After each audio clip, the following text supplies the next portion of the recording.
우리 하나님 말씀 같이 살펴보시겠습니다. 하나님 말씀은 구약 에스라 10장입니다. 구약 에스라서 10장 1절부터 5절, 구약 723페이지에 있습니다. 구약 성경 723페이지에 있는 에스라 10장 1절부터 5절까지 우리 한 절씩 교독해서 읽도록 하겠습니다. 1절 제가 먼저 읽습니다.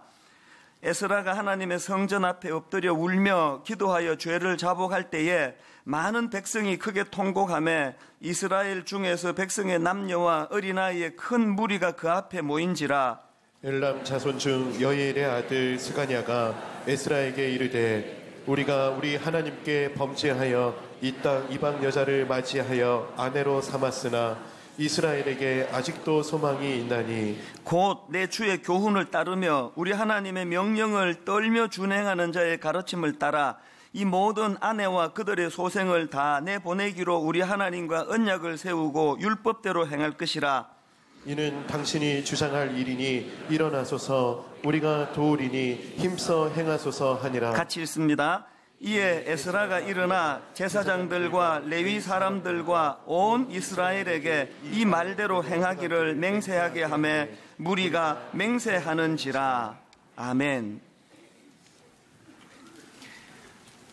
제가 이 부흥 설교를 준비하고 있던 어느 새벽입니다.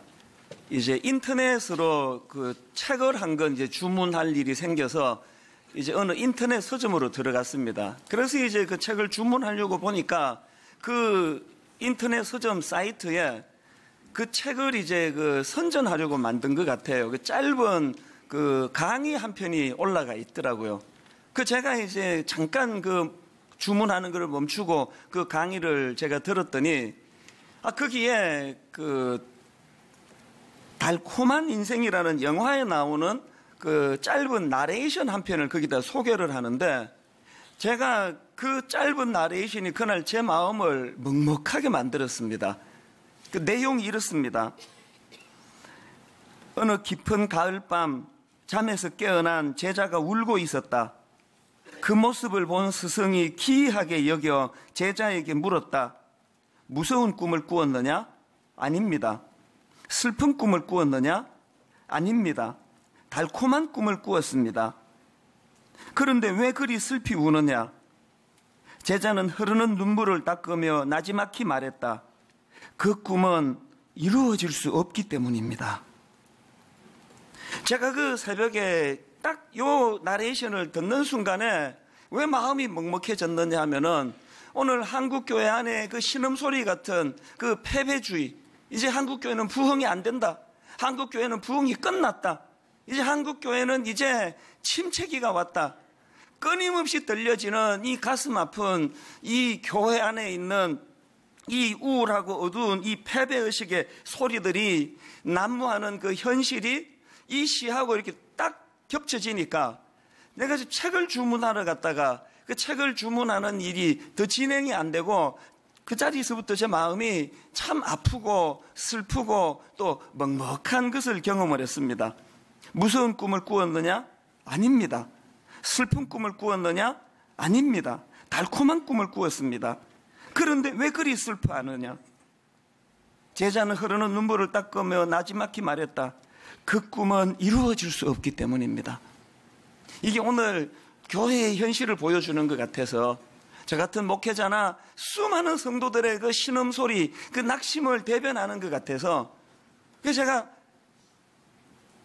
책 주문하는 것을 멈추고 마음이 굉장히 아프고 복잡한 이런 그 심정에 빠졌었는데요.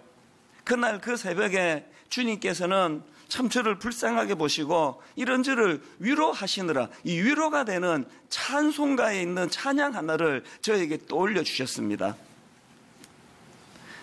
주여 지난밤 내 꿈에 배였으니 그 꿈 이루어 주옵소서. 밤과 아침에 계시로 보여주사 항상 은혜를 주옵소서. 나의 놀라운 꿈 정녕 남이 끼는 장차 큰 은혜 받을 편이 나의 놀라운 꿈 정녕 이루어져 주님 얼굴을 배우리라.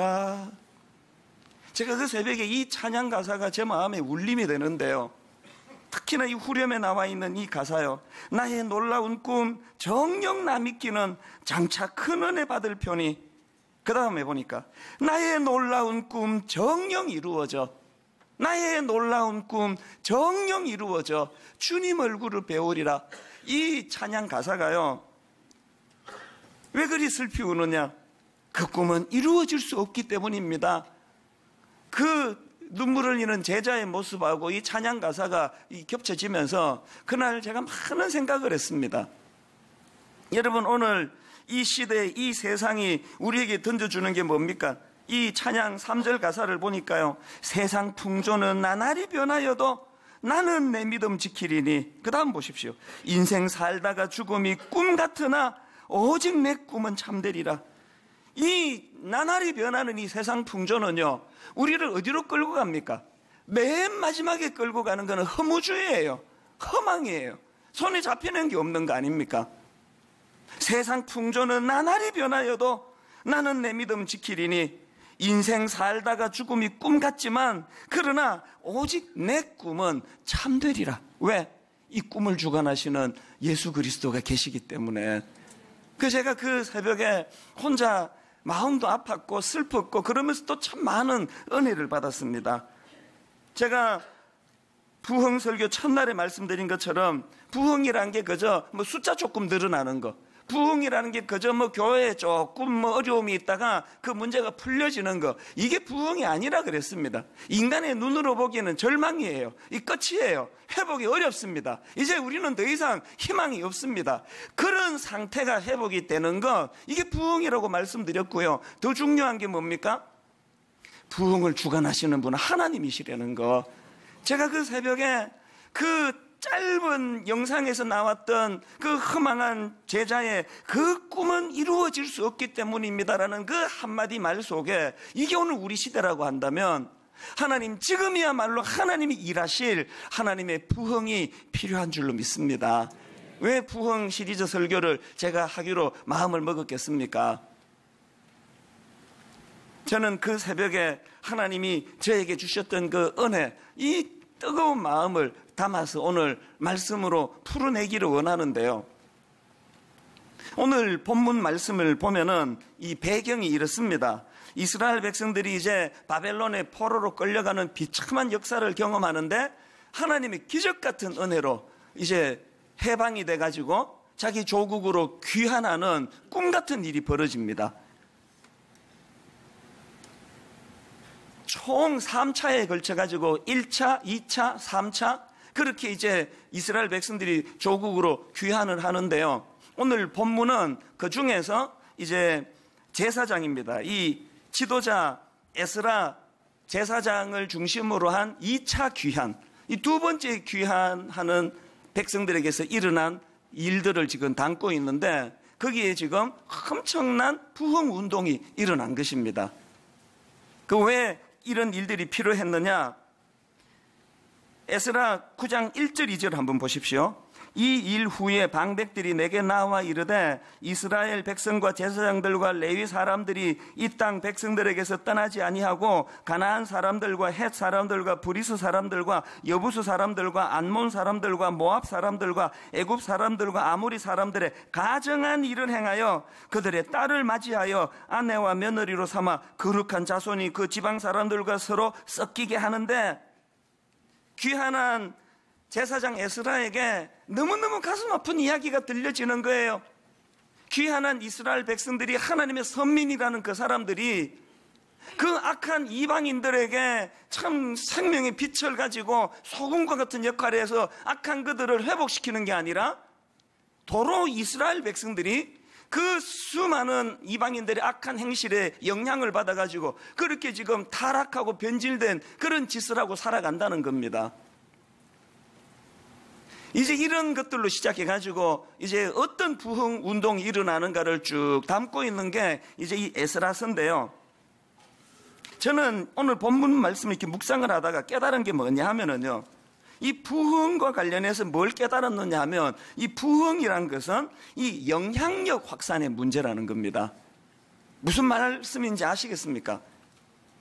지금 이스라엘 백성들이 하나님의 택한 백성으로서의 그 힘을 다 잃어버려가지고 세상에게 영향을 미쳐야 될 그들이 악한 세상의 영향을 받아가지고 타락하고 변질하고 있는 그 상태로부터 자각과 회개와 각성이 일어나니까 부흥이 어떤 형식으로 일어납니까? 그 악한 이방인들로부터 흘러오던 영향력의 고리는 끊어버리고 대신에 하나님이 기뻐하시는 일들을 행할 수 있는 하나님의 영향력이 유입되는 거, 이게 부흥운동입니다. 하나님의 백성이라고 하는 사람들이 이방인들과 통혼을 하고 그 과정에서 그 악한 이방인들의 행위를 무분별하게 받아들이고 있던 그 상태가 청산되는 거. 그래서 저는 정말 우리가 부흥을 꿈꾸고 부흥을 사모한다면 로마서 12장 2절 말씀이 구현되는 거, 이게 부흥이라 생각합니다. 너희는 이 세대를 본받지 말고 오직 마음을 새롭게 함으로 변화를 받아 하나님의 선하시고 기뻐하시고 온전하신 뜻이 무엇인지 분별하도록 하라. 이 로마서 12장 2절 말씀이 회복되는 차원에서의 부흥이 일어나게 되기를 바랍니다. 그래서 저는 오늘 이런 맥락에서 이제 이 본문 말씀을 좀 살펴보기를 원하는데요. 부흥이라는 것은 악한 영향력의 고리를 끊고 선한 영향력의 회복이 일어나는 그것이 부흥이라고 한다면, 저는 오늘 이 선한 영향력 확산 차원에서의 이 부흥을 위한 세 가지 대안을 좀 정리를 해보았습니다. 자, 첫째로요, 여러분, 선한 영향력이 확산되는 부흥이 일어나기 위해서는 이 본질의 회복이 필요하다. 이 본질의 회복. 지금 우리가 살펴보고 있는 이 에스라서는 총 10장짜리로 구성된 성경이에요. 그런데 1장부터 6장까지가 에스라서의 전반부고요, 7장부터 10장까지가 에스라서의 후반부예요. 1장부터 6장까지는 아까 제가 3차에 걸쳐서 귀환이 일어났다 그랬는데요, 1장부터 6장까지에는 1차 귀환, 지도자 스룹바벨의 그 지도력이 나타났던 이 1차 귀환의 모습이 담겨져 있고요. 그 다음에 7장부터 10장까지는 2차 귀환, 지도자 에스라를 중심으로 부흥운동이 일어났던 2차 귀환의 과정이 그려지고 있는 게 에스라서 후반부예요. 그러면 스룹바벨을 중심으로 이 1차 귀환했던 사람들이 이루었던 가장 중요한 큰 일이 뭐였나? 성전 재건이에요. 이스라엘 백성들이 조국으로 귀환해 보니까 기가 막히는 거예요. 모든 건물은 다 부셔지고 특히 하나님의 성전, 솔로몬의 성전은 부셔져 가지고 흔적도 없는 겁니다. 그래서 눈물로 그들이 다시 이제 성전 재건을 이제 이루어내는 게 1차 귀환인데요. 여러분, 그런데 에스라서는 그렇게 하고 끝나는 성경이 아니에요. 그런 눈에 보이는 건물 하나 세우고 끝나는 게 아니고, 전반부에서 그렇게 성전이 복구가 되었다면 이제 후반부에는 2차 귀환자들이 그 복구된 성전을 중심으로 이스라엘 백성들의 회개운동, 마음의 성전이 복구되는 겁니다. 제가 이 일련의 과정들을 쭉 보면서 하나님이 기뻐하시는 부흥이라는 것은 그런 겉으로 보이는 건물이 회복되는 게 아니에요. 겉으로 보이는 성전 짓는 거, 이게 끝이 아니고 우리 마음의 성전이 지어지는 거예요. 우리의 첫사랑이 회복이 되는 거예요.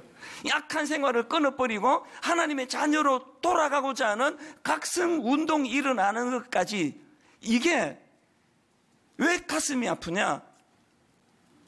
아무것도 없던 이 대한민국에서 복음이 이 땅에 들어오고 우리 이때 어른들이 에스라서 1장부터 6장까지처럼 얼마나 애써서 예배드리는 예배당을 만들고 교회를 건축하고 했습니까? 근데 우리의 현실은 뭐예요? 6장에서 이 진도가 잘 안 나가는 거 아닙니까? 건물까지는 다 잘 지었는데 그 지어진 예배당 안에서 우리 마음의 각성이 일어나고 우리가 어찌할꼬 탄식하면서 이 약한 세상의 영향력 아래 노출되어 있는 우리를 자각하고 가슴을 찢는 일들이 잘 일어나지 않는 것, 이 비극 아닙니까? 지난주에도 말씀드렸지만 2006년도에 있었던 평양 대부흥 100주년을 맞이해가지고 모든 교회들이 부흥을 그렇게 갈망했는데 상암 경기장에 수만 명의 사람들이 모여서 하루 종일 금식하며 울부짖으며 부흥을 달라고 기도했는데 왜 하나님이 기뻐하시는 부흥이 안 일어났다고요? 부흥은요, 그런 일회성 이벤트로 일어나는 게 아닙니다. 부흥은 그런 이벤트로 일어나는 게 아니라 시끄럽고 왁작지근한 그곳에서의 부흥이 필요한 게 아니라 우리 각자 심령 속에 소리 없이 조용히 내가 이대로는 안 되겠다. 내 이렇게 살아서는 안 되겠다. 각자 개개인의 조용한 각성에서부터 부흥이 시작되는 거 아닙니까? 영적인 부흥은 그렇게 어마어마하고 막 온 세계를 뒤집어 놓고 그렇게 외쳐서 되는 게 아니에요. 아주 작은 거, 내가 그리스도인으로서 이렇게 게으르게 살면 안 되겠다. 하루하루 그냥 밥이나 축 내고 그저 내 자식 무슨 대학 가야 되는 거에만 온 관심이 집중돼 있고 내가 이렇게 가치 없이 살면 안 되겠다. 내가 좀 더 가치 있는 인생이 돼야 되겠다. 이 작은 자각에서부터 부흥이 시작되는 거 아닙니까? 사업하시는 분, 대한민국에서 거짓말 안 하고 어떻게 사업을 해? 그러면서 그냥 슬쩍슬쩍 거짓말하는 건 믿는 사람 안 믿는 사람 구분이 안 될 만큼 살았던 분들 속에 조용한 각성. 내가 크리스찬으로는 이렇게 살면 안 되겠다. 내가 정말 정직해야 되겠다. 여기서부터 부흥이 시작이 되는 거예요. 이제 수없이 말씀드리지만 이 가정의 부흥 이거 시작하지 않고는 교회의 부흥이 없습니다. 저는 젊은 전도사님이나 목사님들 주례할 때마다 꼭 그 전날 불러요. 근데 심각하게 이야기합니다. 김 목사님 잘 들으세요. 김 전사님, 당신은 지금부터 옆에 있는 이 배우자로 나서는 이 자매, 이 한 자매에게 온 정성을 다해서 섬기며 이 한 자매가 남편을 향해 우리 남편은 진짜 목사입니다. 이런 평가를 받아낼 수 없다면 그건 실패한 목회자입니다. 왜? 부흥이란 조용한 내 안에서의 이 각성, 주님을 향한 이 가슴 뜨거운 회개, 이것으로 시작이 되고 그 열매를 가장 가까이 있는 사람이 받아 누리는 것까지가 부흥의 출발이기 때문에 그렇습니다. 여러분, 제가 설교자로서 정말 보람있고 기쁜 건 뭔가 하면은요, 이렇게 설교가 끝나면 메일이 와요. 우리 성도님들에게, 심지어는 지방에 누군지도 모르는 분들에게, 심지어는 미국에 있는 교포가, 유럽에 있는 교포가, 동남아의 어느 유학생이 목사님 지난주 말씀을 듣고 제가 회개했습니다. 그런데 이렇게 살면 안 되겠다 생각하고 아버지 앞에 내 이 행실을 내가 고치기로 결단합니다. 심지어는 외도하고 있던 분이 남편 말고 몰래 사랑하는 남자를 갖고 있던 아내가 또 반대의 경우 하나님 앞에 눈물로 회개하면 이거 끊어버리겠습니다. 이런 너무너무 기쁜 일들이 얼마나 많이 오는지 몰라요. 설교는요, 또 회개란 것은 머리로 아이고 내 그렇게 살면 안 되겠다 잠깐 생각하는 게 회개가 아닙니다. 가던 길에서 돌아서는 거, 하던 악한 고리를 끊어버리는 거. 저는 여러분 내면에 이 세상 풍조 악한 영향력의 고리는 끊어지고 하나님으로부터 공급되는 은혜의 영향력 아래 놓이는 이런 부흥을 맛보게 되시기를 바랍니다. 그런가 하면은 두 번째로 선한 영향력이 확산되는 차원에서의 부흥을 위해서는 이 함께의 정신이 회복돼야 된다는 거예요. 다른 말로 하면 이 각성의 확산입니다. 각성의 확산. 제가 이 본문의 구조가 참 제게 은혜가 되는 게요. 자, 9장 3절에 보니까 지도자인 에스라의 회개의 모습이 먼저 나옵니다. 9장 3절입니다. 내가 이 일을 듣고 속옷과 겉옷을 찢고 머리털과 수염을 뜯으며 기가 막혀 앉으니, 이렇게 먼저 지도자 에스라가 각성과 회개의 자리로 나가니까 그 다음 4절에서 어떻게 연결이 됩니까? 이에 이스라엘의 하나님의 말씀으로 말미암아 떠는 자가 사로잡혔던 이 사람들의 죄 때문에 다 내게로 모여오더라. 내가 저녁 제사 드릴 때까지 기가 막혀 앉았더니, 여러분 여기 나오는 이에라는 이 접속 부사의 능력을 아십니까? 한 사람의 각성이 이해라고 표현되는 이 각성의 확산으로 연결되는 이 본문의 모습이요. 여러분, 이 똑같은 패턴이 10장 1절에서도 일어나는데요. 자, 10장 1절을 보십시오. 에스라가 하나님의 성전 앞에 엎드려 울며 기도하여 죄를 자복할 때에, 여기도 지금 지도자 에스라가 먼저 하나님 앞에 회개하고 엎드려 울며 죄를 자복하는 모습을 먼저 보여주고 있고요. 그랬더니 그 다음에 백성들이 어떻게 따르는가 보십시오. 많은 백성이 크게 통곡하며 이스라엘 중에서 백성의 남녀와 어린아이의 큰 무리가 그 앞에 모인지라. 여러분, 저는 이 말씀 앞에 한없는 부끄러움을 느낍니다. 설교 준비하면서도 부끄러웠고 지금은 공개적으로 제가 부끄럽습니다. 나는 분당 우리 교회를 담임하는 지도자로서 에스라와 같은 이런 모범을 내가 보이고 있는가? 매주일마다 마이크에다 대고 그냥 쉰 소리로 그냥 소리만 떠들어대고 회개하라고 외치는데 여기에 진짜 능력이 나타나고 있는가? 가정도 마찬가지 아닙니까? 옛날 어른들에 비해서 그렇게 학력도 높고 교육 그러는 분들이 도대체 자녀 교육이 왜 이렇게 혼미한 겁니까? 윗대 어른들이 다 그러셨던 것처럼 저희 어머니도요, 그저 평범한 또 가난한 동네에 그냥 어머니에 불과한 분이에요. 교육학 전공하신 분 아니에요. 그러나 여러분, 내 삶은요 그런 평범한 것 같지만 그 어머니의 영향력 아래에서 한 번도 벗어나 본 적이 없습니다. 그런 극심한 사춘기 중에서도요 한 번도 내가 담배를 펴봐야 되겠다 그런 생각은 꿈에도 해본 적이 없습니다. 내 평생에 담배를 손가락에 껴본 적이 없습니다. 발가락으로 폈겠지 이렇게 생각하지 마세요. 그 사춘기 극심할 때까지, 고등학교 졸업할 때까지 술을 내가 입에 대봐야 되겠다 그런 생각을 해본 적이 없습니다. 대학교 들어가가지고 잠깐 혼미해서 딱 한 번 내가 술을 마신 적은 있지만 그 이후로도 더 이상 그렇게 할 수가 없더라고요. 왜? 어머니의 영향력 때문이에요. 어머니가 무슨 미국의 교육학 박사 유학생 출신인 줄 아십니까? 평범한 그런 시골 출신의 어머니이지만요, 그리고 어머니는 저에게 뭐 잔소리도 많이 하신 분이 아니에요. 굉장히 과묵한 분이거든요. 그러나 왜 제가 어머니의 영향력 아래 놓일 수밖에 없었나? 지금도 기억에 선명한 몇 장면이 있습니다. 새벽에 화장실 가려고 나가다가 보면 안방에서 뭐 이상한 신음소리가 들려요. 깜짝 놀랄 일 아닙니까? 이게 뭔가 해서 문을 빼꼼히 열어보면은 그 새벽 4시 이런 시간에 담요를 이렇게 둘러서시고 그 어머니들 기도하시면 이렇게 몸을 끄덕끄덕 하시잖아요. 기도하고 계시는 거예요. 그 이른 아침에. 그리고 옛날 어른들은요, 그 기도할 때 이 발음을 똑바로 안 해요. 이 내용이 옆에 사람 들릴까봐 그러는지는 모르겠는데, 이래가지고 이게 뭔 소리인지 거의 10배이 안 돼요. 새벽에 일어나서 담요를 뭐 하시는데 이게 뭔 소리인지 하나도 안 들리는데, 그럼에도 불구하고 또렷하게 들리는 반복되는 단어가 찬수, 찬수, 찬수. 여러분, 한만 철없는 그 중학생이라고 하더라도요, 지금 이게 어떤 상황인지는 눈치채거든요. 어머니가 지금 나 위에 기도하고 계시는구나. 그런데 제가 그날 낮에 어디 가서 담배 피고 오겠습니까? 여자랑 못된 짓 하겠습니까? 지금까지도 어머니의 영향, 어머니가 원래 92세십니다. 여전히 기도하고 계시거든요. 성도님들도 내가 무섭지만요, 난 우리 어머니 기도에 실망시키는 자식이 되고 싶지 않습니다. 하나님은 말할 것도 없지만요. 오늘 왜 이렇게 자녀 교육이 어렵습니까?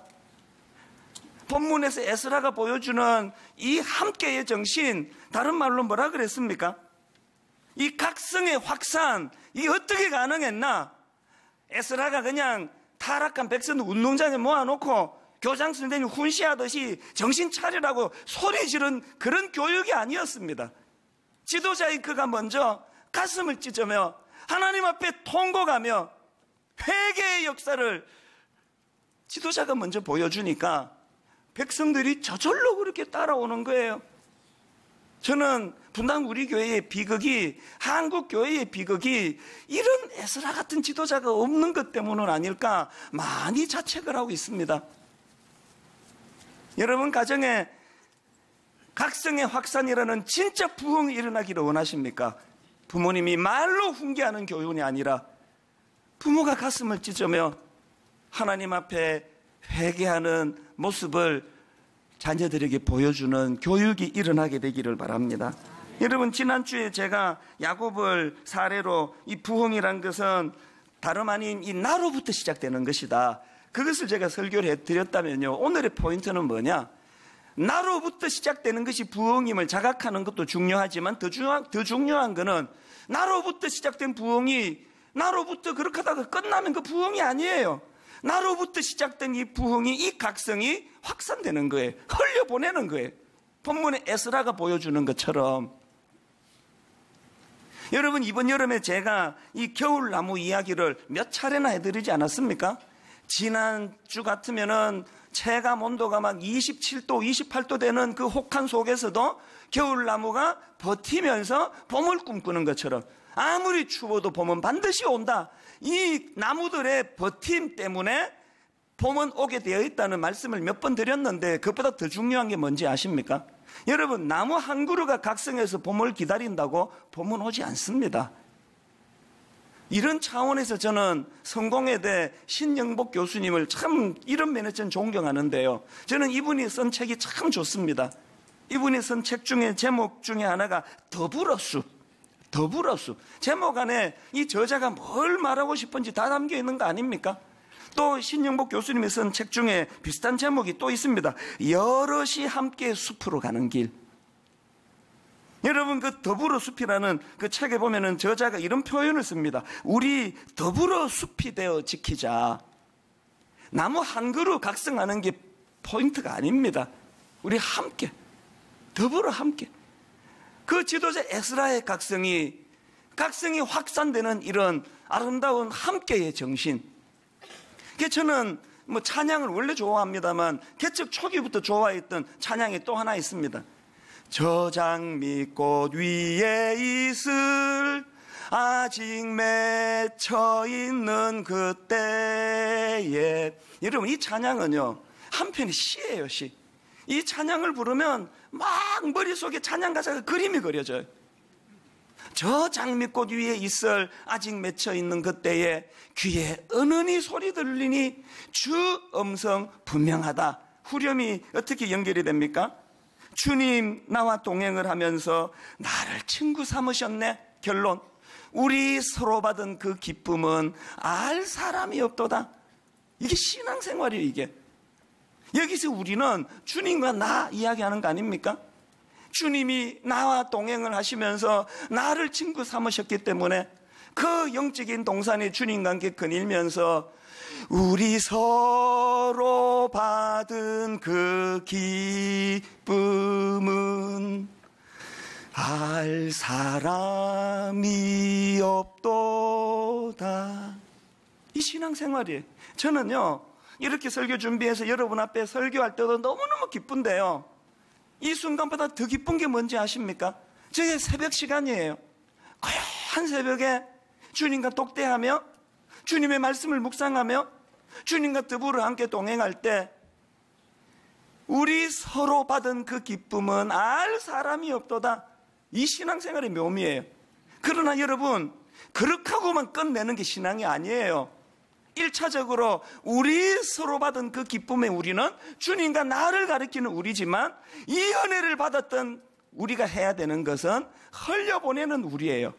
너와 나 사이의 우리 서로 받은 그 기쁨, 이 기쁨까지 가는 것이 신앙생활인 줄로 믿습니다. 여러분 이런 맥락에서 저는 또 부탁을 합니다. 매 추석 때마다, 매 설날 때마다 부탁을 드리는데요, 이제 다음 주일이 또 추석 연휴 아닙니까? 고향에 가기로 계획되어 있는 분, 제가 달력을 보니까 이번 추석은 주일부터 수요일까지로 돼 있어가지고 이제 와서 이제 우리 교회 와서 예배 드리고 가면 되겠다, 이런 생각을 하시는 분은 생각을 다 바꾸게 되시기를 바랍니다. 시골 교회 가서 예배를 드리세요. 우리 교회 안 오셔도 됩니다. 그리고 시골 교회 가서 헌금 인색하게 하지 말고 덤프 가세요. 경제적으로 어려우면요, 분당 우리 교회 하기로 했던 거 거기 다 내고 오시면 여기 안 하셔도 돼요. 거기 가서 11조도 드리고 오세요. 옛날에 우리가 자랄 때는요, 목사님들이 그 설날 앞두고 설교할 때 예배는 자기 교회에서 드리는 겁니다. 예배 드리고 가세요. 그런 권면을 들었던 기억이 많이 나요. 그 말씀도 맞아요. 또 뭘 강조하는지 우리 다 알지 않습니까? 그러나 여러분, 여기 생각을 하나만 더 넓힌다면, 우주적으로 교회를 다스리는 주님이 주인이시라면 분당 우리 교회는 이렇게 미어 터지게 사람들이 모여드는데, 그 시골에 지금 어려운 교회들마다 사람이 없어서 낙심해 있다면, 여러분, 설날 한 주만큼은 시골에 가서 같이 그 기쁨을 나누는 게 신앙인의 모습 아닐까요? 제가 용기가 없어가지고 그 못하는 데는 여러 번 충동을 느끼는 게요, 분당 우리 교회가 설날하고 추석은 아예 교회 문을 닫아버려야 되겠다. 아예 예배를 안 드려버리면 뭐 어떡합니까? 시골에 가서 드려야 되는데 왜 못하느냐? 그 옆에 다른 큰 교회로 가실까봐 내가 지금 못하는 거예요. 이거 기억하세요. 믿음은요, 1차적으로 주님과 나를 지칭하는 우리 서로 받은 그 기쁨은 알 사람이 없도다, 이것으로 끝나는 게 아니라, 이 기쁨을 가진 자들이 이번에는 나와 너를 지칭하는 우리 서로 받은 기쁨은 알 사람이 없도다. 이 부흥이 일어나게 되기를 바랍니다. 마지막 세 번째로, 여러분, 선한 영향이 확산되도록 하기 위해서는 이 희망의 확산이 일어나야 되는, 희망의 확산. 저는 오늘 본문 10장 2절 말씀이 너무 좋습니다. 엘람 자손 중 여히엘의 아들 스가냐가 에스라에게 이르되, 우리가 우리 하나님께 범죄하여 이 땅 이방 여자를 맞이하여 아내로 삼았으나 그 다음에 이스라엘에게 아직도 소망이 있나니. 저는 이 한 구절을 한 주 내내 묵상했습니다.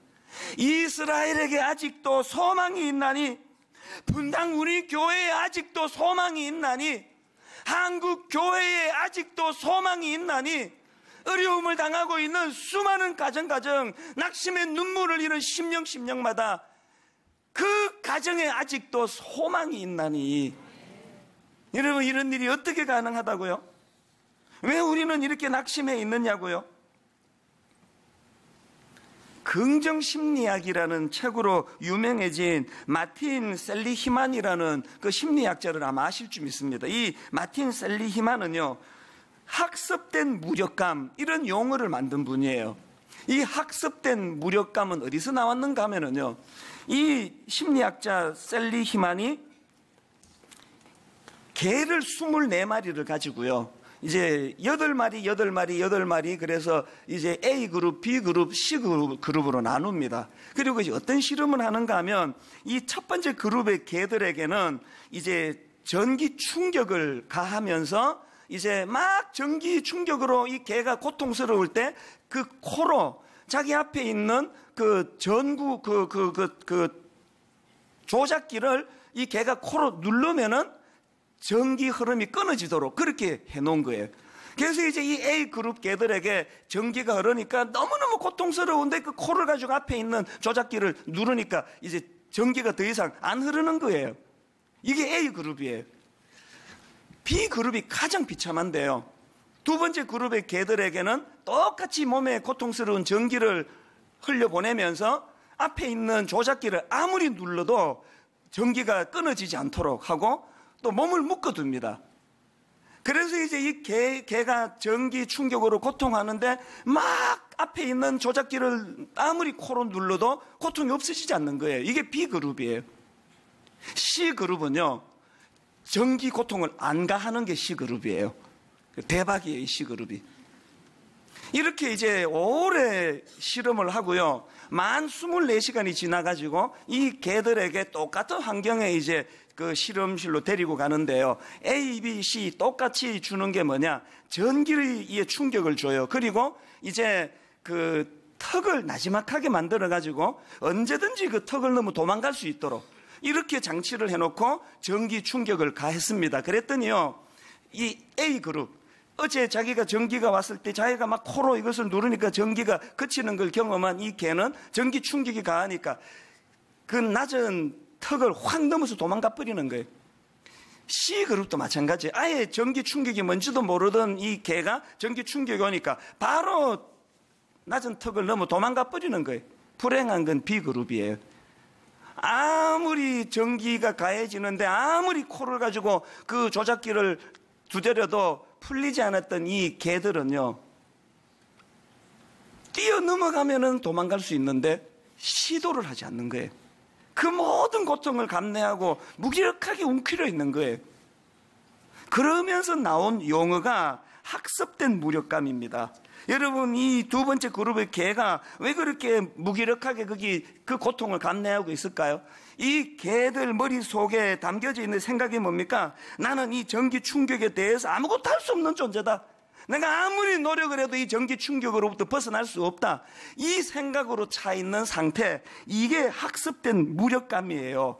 여러분, 저는요, 이 실험 글을 읽으면서 사단이 우리에게 한번 죄짓게 만드는 게 목표가 아니에요. 한번 실패하게 만드는 게, 낙심하게 만드는 게 목표가 아니에요. 사단의 궁극적인 목표는 우리 내면에 영적인 학습된 무력감을 심어주는 거예요. 한국 교회에서 사단의 공격이 얼마나 많이 지금 먹혀들고 있습니까? 너무나 많은 교회가 패배의식에 빠졌습니다. 우리 교회는 안 된다. 우리 교회는 부흥할 수 없다. 우리 가정은 회복이 어렵다. 우리 가정은 그냥 그저 그렇고 그런 삼류 가정에 불과하다.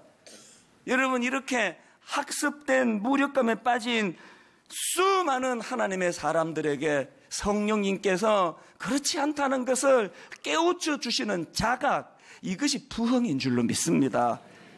저는 이 설교를 준비하다가 마틴 루터 킹 목사님의 I have a dream, 이렇게 시작되는 유명한 연설물이 생각이 났습니다. 여러분, 그 당시 루터 킹 목사님이 60년대 초반에 활동하던 그때는 흑인들은 사람으로 인정을 못 받던 때 아닙니까?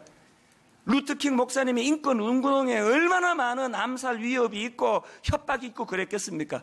그 모든 위협을 다 뿌리치고 유명한 이 연설문 기억하시죠? 이사야서 성경을 가지고 배경으로 만든 이 연설문이요, 나에게는 꿈이 있습니다. 피에 물든 조지아주 언덕에서 노예의 후손들과 노예 주인의 후손들이 형제처럼 손을 맞잡고 나란히 앉게 되는 꿈입니다. 지금 나에게는 이런 꿈이 있습니다.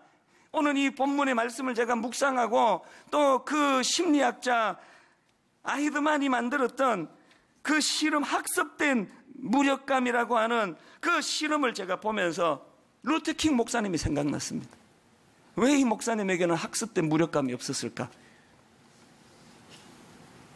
저는 분당 우리 교회 모든 성도님들이 또 제가 사단의 공격 앞에 노출되어서 만연해 있는 이 학습된 무력감을 떨쳐내는 은혜가 있기를 바랍니다.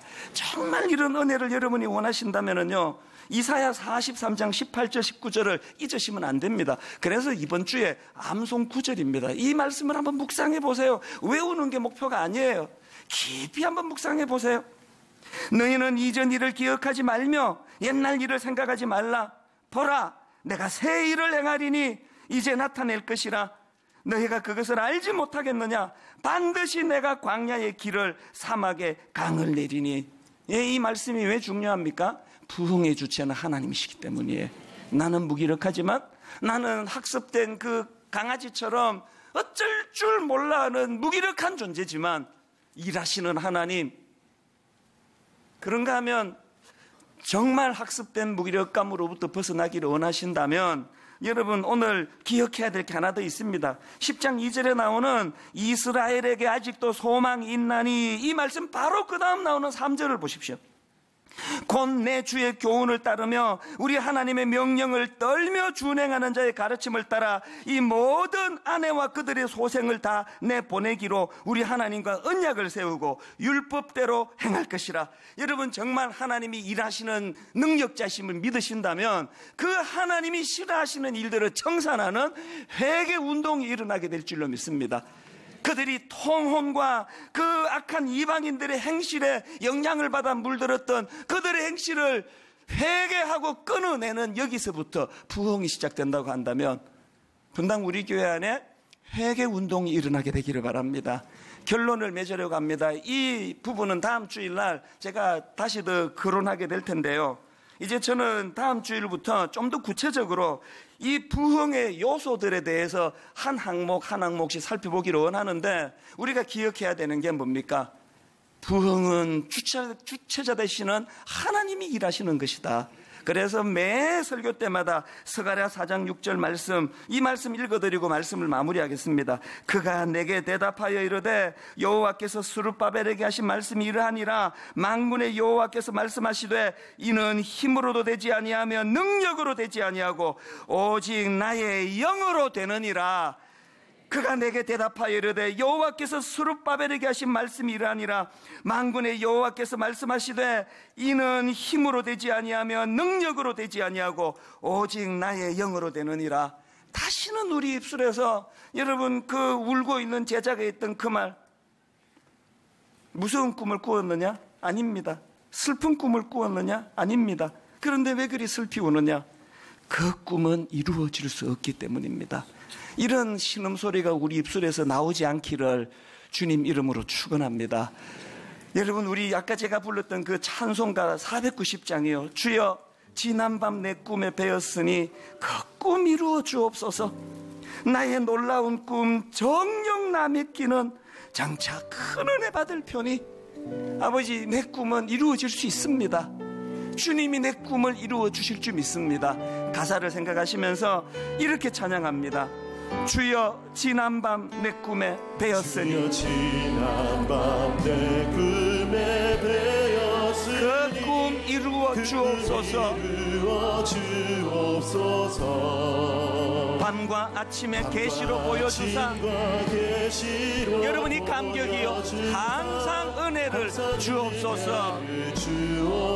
이 확신, 나의 놀라운 꿈 정녕 남이 끼는 장차 큰 은혜 받을 편이. 나의 놀라운 꿈 정녕 이루어져 주님 얼굴을 배우리라. 마음 괴롭고 아파서 낙심될 때 내게 소망을 주셨으며 내가 영광의 주님을 바라보니 앞길 환하게 보이도다. 여러분 이 꿈을 회복하십시오. 나의 놀라운 꿈 정녕 남이 끼는 장차 큰 은혜 받을 편이. 나의 놀라운 꿈 정녕 이루어져 주님 얼굴을 배우리라. 여러분 3절 찬양하시기 전에 잠깐 자기를 한번 돌아보세요. 사단의 공격 앞에 노출되어 있는 분, 학습된 무력감, 난 잘할 수 없다, 나는 회복이 안 된다, 우리 가정은 끝났다, 우리 자녀도 제대로 잘 성장하지 못할 것이다, 우리 자녀들도 행복하게 살지 못할 것이다. 끊임없이 흘러나오는 이 학습된 무력감에서 나오는 너무너무 부정적인 생각, 부정적인 말들, 이거 어떻게 하면 이 고리를 끊을 수 있을까요? 부흥의 주체자 되시는 하나님을 붙잡는 것밖에 없습니다. 이미 좌절감에 노출되고 길들여져 있는 우리의 노력으로는 회복이 어렵습니다. 여러분이 3절 가사를 보십시오. 세상 풍조는 나날이 변하여도 나는 내 믿음 지키리니. 내가 지키는 믿음이 뭐냐? 인생 살다가 죽음이 꿈 같으나 오직 내 꿈은 참되리라. 다시 주님 만날 그날을 기대하고 소망하며 주님 이 꿈이 회복되기를 원합니다. 우리 3절 가사를 생각하시며 다 눈을 감고 영적으로 주님 바라보시면서 이렇게 노래하기 원합니다. 세상 풍조는 나날이 변하여도 나는 내 믿음 지키리니. 인생 살다가 죽음이 꿈 같으나 오직 내 꿈은 참되리라. 여러분 다시 꿈꾸시기를 원합니다. 나의 놀라운 꿈 정녕 남이 끼는 장차 큰 은혜 받을 편이. 나의 놀라운 꿈 정녕 이루어져 주님 얼굴을 배우리라. 우리 다 자리에서 일어나셔서 3절. 세상 풍조는 나날이 변하여도 나는 내 믿음 지키리니. 인생 살다가 죽음이 꿈 같으나. 여러분이 확신, 오직 내 꿈은 참되리라. 아멘. 정령 남이 끼는 장차 큰 은혜 받을 편에 나의 놀라운 꿈 정령 이루어져 주님 얼굴을 배우리라. 여러분, 무슨 일로 마음이 낙심되고 상하셨습니까? 어떻게 하다가 하나님의 영향력을 벗어나서 이 악한 혼미한 세상의 영향력 아래 노출되어 있습니까? 여러분, 이 세상의 가치관의 마지막은 허무밖에 없습니다. 하나님, 다시는 내 입에서 꿈꿀 수 없어 마음이 아픕니다라는 이런 말은 나오지 않기를 원합니다. 주님과 더불어 꿈꾸기를 원합니다.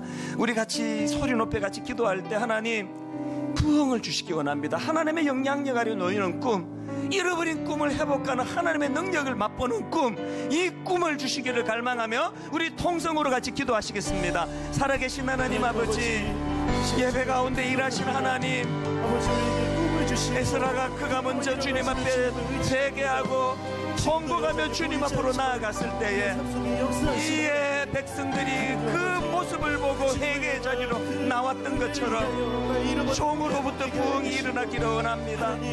아버지, 입술로 외치면 회개 촉구가 아니라 오래 아버지 잘못된 관행을 따르고 있는 우리들의 연약한 것들을 점검하고 돌아보며 아버지 그것들을 청산하는 차원에서의 부흥을 허락하여 주시옵소서. 세상 풍조는 나날이 변하지만 나는 내 믿음 지키겠노라고. 인생 살다가 죽음이 꿈 같지만 내 꿈은 참되다고 노래하기를 원합니다. 하나님, 그 은혜를 우리에게 허락하여 주시옵소서. 이것이 정말 의지합니다. 너희는 이전 일을 기억하지 말며 옛날 일을 생각하지 말라. 보라, 내가 새 일을 행하리니 이제 나타낼 것이라. 너희가 그것을 알지 못하겠느냐? 반드시 내가 광야의 길을 사막의 강을 내리니. 부흥의 주체자 되신 하나님은 신뢰하며 아버지 그 하나님 싫어하시는 악한 행실을 청산하는 회개를 허락하여 주시옵소서. 주님 기뻐하시는 주님의 영향력 아래 놓여져 주님과 더불어 부흥을 맛보는 저희들이 되게 하여 주시옵소서.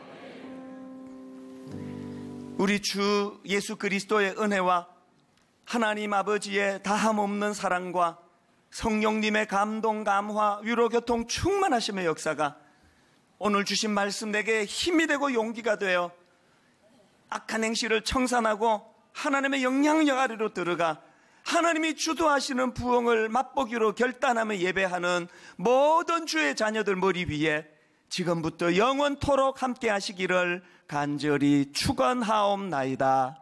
아멘.